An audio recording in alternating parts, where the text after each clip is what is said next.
the foxglove is one of the few remedies in our system for fear. And at some level there, you can reduce the conversation with fear, you can reduce it down to two parts. It's instinctual fear that, like an animal, a predator-prey relationship with an animal, I should be afraid of this lion, I'm going to run. That's an okay fear to have. So I'm not afraid of grizzly bears. In other words, when I'm not in Alaska, I'm not afraid of grizzly bears. When I go to Alaska in a place where a grizzly bear is, then I'm very careful, I'm very respectful. And if I see one, I'm going the other way. So that's just self-preservation. The other kind of fear is mental. It's a projection of something happening in the future, based on something that's happened in the past. All fear is learned. That kind of fear is all learned.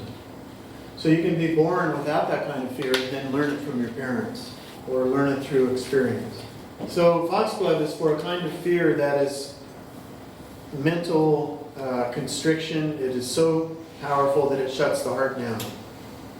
And it is sometimes described as, I've lost my way, I don't know what to do, I'm, helpless. I feel like I'm in the tunnel and they've closed both ends.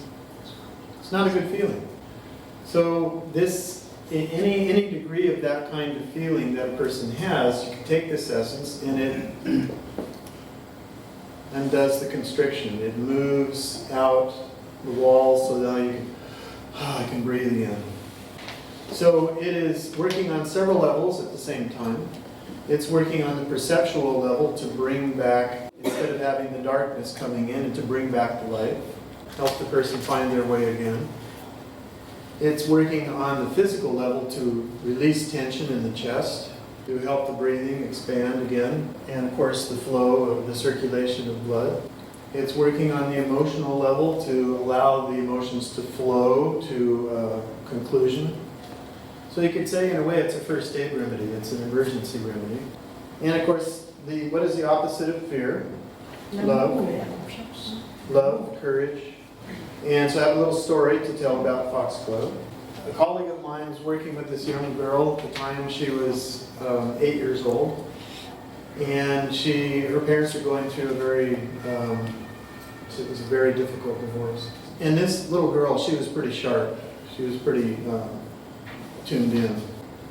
So she was talking to my colleague, and my colleague used a sports analogy because this little girl was really good with basketball. She loved to play basketball.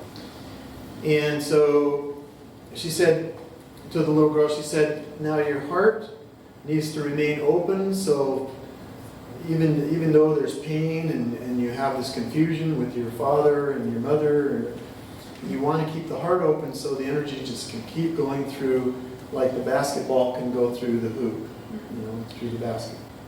And so she really liked that example.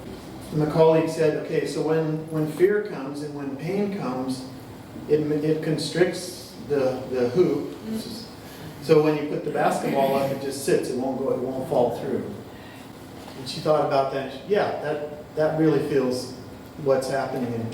And I go home and my mom's saying this and my father's saying that, and there's a lot of fear in the family, and my brother is afraid of what's happening.